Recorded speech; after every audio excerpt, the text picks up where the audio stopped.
یه فرصت اونجا، یه لازم اشتباه، پنالتی میگیره داور. اعلام پنالتی برای استقلال تهران در 23مین دقیقه بازی. حالا خود کوی یامگا که خوبم پنالتی میزنه قطعا باید پشت توپ قرار بگیره. اعلام ضربه پنالتی شده به نفع استقلال. پوریا سروادانی هم به عنوان کاپیتان اونجا صحبت میکنه با یاسر همرنگ. اعتراض یشمی پوشا به اینکه پنالتی نبود و سفید پوشا خوشحال از اینکه میتونن جلو بیفتن تو ورزشگاه سردار آزادگان. پرتابی که انجام شد و این صحنه رو داور اعلام پنالتی کرد به نفع استقلال. یامگا، جعفرپور، کی موفق تره؟ یامگا میزنه و توی دروازه. استقلال موفق میشه با ضربه پنالتی که به یامگا یکی جلو بیفته در قزوین برابر شمس آذر.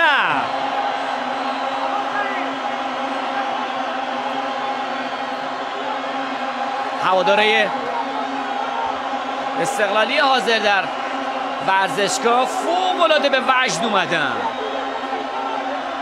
استقلال تهران موفق میشه با گل بازیکن فرانسوی خودش که یامگا 1-0 با این ضربه پنالتی جلو بیفته. خوبم رفت ولی پایین رو گرفته بود جعفرپور و دروازه‌شون باز شد. یه بار دیگه در این صحنه هم ببینیم. اگه بالا رو در نظر میگرفت شاید میتونست که تاثیر بهتری بذاره، ولی خب به هر حال با ضربه که به یامگا استقلال 1-0 جلو میفته تو قزوین و یامگا با عقب کار میکنه جایی که ایمان سلیمی حضور داره. اونم بلند به زمین شمس آذر، یه اشتباه و گل دوم برای استقلال تهران. اشتباه مرگباری رو انجام دادن تا استقلال 2-1 جلو بیفته. شمس آذر که خوب داشت بازی میکرد 2-1 عقب میفته و این شادی برای هواداران حاضر در ورزشگاه واسه آبی پوشا رقم میخوره.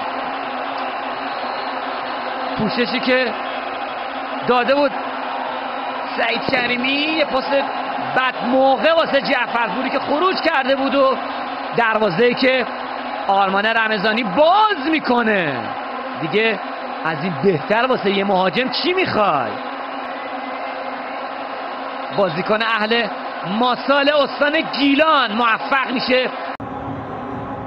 بازم اثرگذاری بلانکو، یه تنه میزنه مشابه اون خطای آراوخو روی بارکولایی که اگه اصلا بیرون شاید بارسایی الان اصلا آرزو میکردن همچین اتفاقی برای اونا میافتاد، تو محوطه جریمه پنالتی میدادن اخراج نمیدادن. مصدوم این مسابقات هست دورخیز خاص و ضربه هوشیارانه محمدی. چند گام برداشت، دید حرکت جعفرپور رو و حالا استقلال 2 شمس آذر 0. دیگه چیزی برای دست دادن نداره. نماینده فوتبال قزوین رو طبعا دیگه باید روی یک بازی تهاجمی تر بیاره.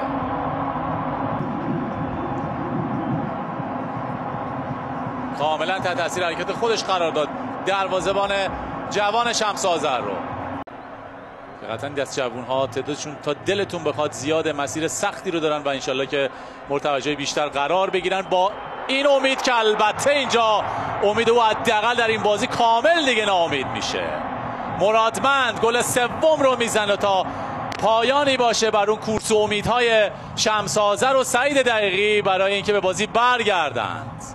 بالاخره روی یک ضربه کورنر، نکته‌ای که دیگه همه بهش اذعان دارن، ارسال از کناره ها، تهدید جدی روی دروازه رقبا و این بار از روی نقطه کورنر استقلال گل سوم رو میزنه تا دیگه حاشیه امن خودش رو امتر و امتر میکنه برای بازپسگیری 3 امتیاز. با این 3 گل مقابل شمس آذر به زمین خواهد اومد.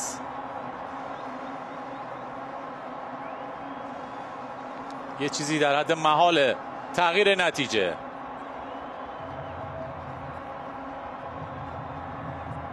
شاید بتونن اختلاف رو کم بکنن، اما اگه مثلا بخوای بگی تو این دقایق باقی مونده با این وضعیت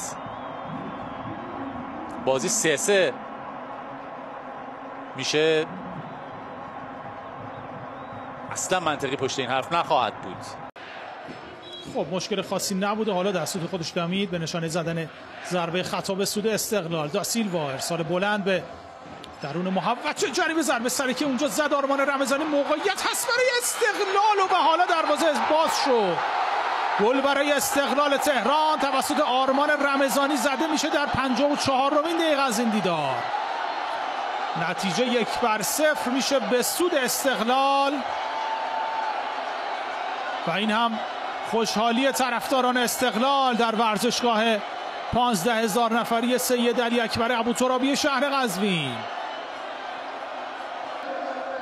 و این هم آرمان رمضانی که با پای راست موفق شد دروازه محمد امین رضایی رو باز کنه.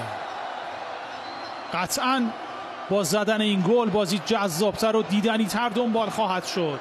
ببینید شما در نمایش اینجا تکل استقلال بود که به ثمر رسید. اینجا آرمان رمضانی با پای راست دروازه شمس‌آذر رو باز کرد تا نتیجه 1-0 بشه به سود استقلال. دفع توپ ناموفق بودن مدافعین شمس‌آذر و در نهایت فرصت طلبی آرمان رمضانی باعث شد تا استقلال به گل برسه. خودش هم ضربه سر زده بود در ابتدا. این چهره آرمان رمضانی. باز هم بازیکنان استقلال. کوشگیل دست صاحب توپ بود.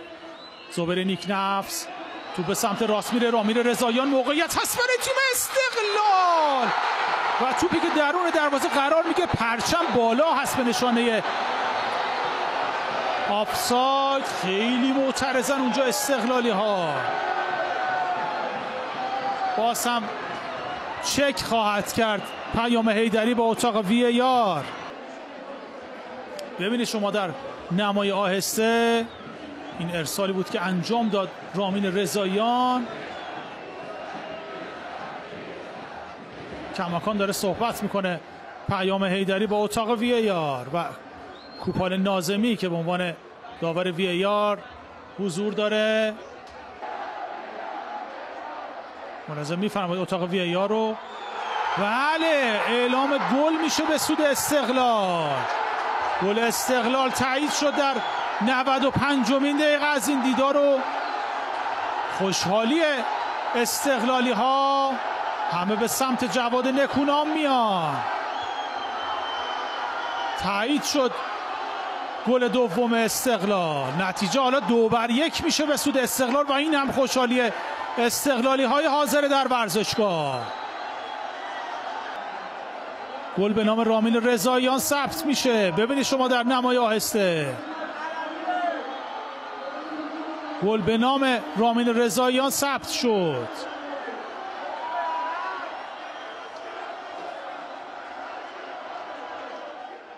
یک تعویض در راه است برای استقلال. خب اتفاقی نیفتاده بود. ارسال انجام شد درون محوطه جریمه. موقعیت هست برای روزبه چشمی و توپی که درون دروازه قرار میگیره. توپی که درون دروازه قرار گرفت و استقلال 1-0 جلو میافته از شمس‌آذر. گل استقلالی ها توسط محمد رضا آزادی به ثمر میرسه و اینگونه خوشحالی میکنن استقلالی های حاضر در ورزشگاه. ملازم میفرمایید بازیکن شماره 9 محمد رضا آزادی دروازه شمس‌آذر رو در 26مین دقیقه از این دیدار باز کرد و قطعاً بازی جذابتر و تماشایی تر دنبال خواهد شد. توی قفلت خط دفاعی شمس‌آذر این چهره محمد رضا آزادی بود که دروازه شمس‌آذر رو باز کرد تا استقلال 1-0 پیش بیفته. ببینید شما در نمای آهسته روزبه چشمی بود که به توپ ضربه زد. یک دست با دفع کرد توپ رو محسن فروزان رو در برگشت محمد رضا آزادی در میان قفلت خط دفاعی شمس‌آذر دروازه این تیم رو باز کرد. عرض کردم قطعا بازی جذابتر و تماشایی تر دنبال خواهد شد. اونجا بر روی زمین افتاده مهران احمدی و توپش رو بالاخره میگیرن بازیکنان استقلال. ارسال بلند به درون محوطه، موقعیت هست برای رامین رضاییان، کماکان صاحب توپی که درون دروازه قرار میگیره. گل دوم استقلال رو رامین رضاییان به ثمر میرسونه تا نتیجه 2-1 بشه به سود استقلال و اینگونه خوشحالی میکنن استقلالی های حاضر در ورزشگاه. و این هم حلقه خوشحالی نیمکت نشینان و بازیکنان استقلال.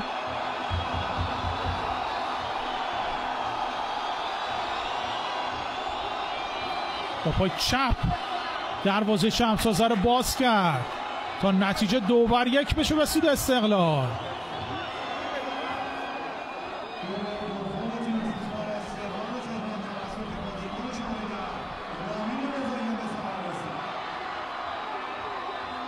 ملاحظه بفرمایید در نمای آهسته اینجا کنترلش رو انجام داد، تو سر توپ زده با پای چپ دروازه شمس‌آذر رو باز کرد برای دومین بار. باز هم در نمای دیگر ببینید اینجا پای چپ توپ به کنج دروازه شمس‌آذر فرستاد تا بازی 2-1 بشه. نماهای مختلف گل دوم استقلال رو ملاحظه می‌فرمایید که توسط رامین رضاییان این چهره به ثمر رسید. بدون گل یه ارسال خطرناک، ایسا محمدی شگرد داره این ضربات رو و دروازه رو باز میکنه.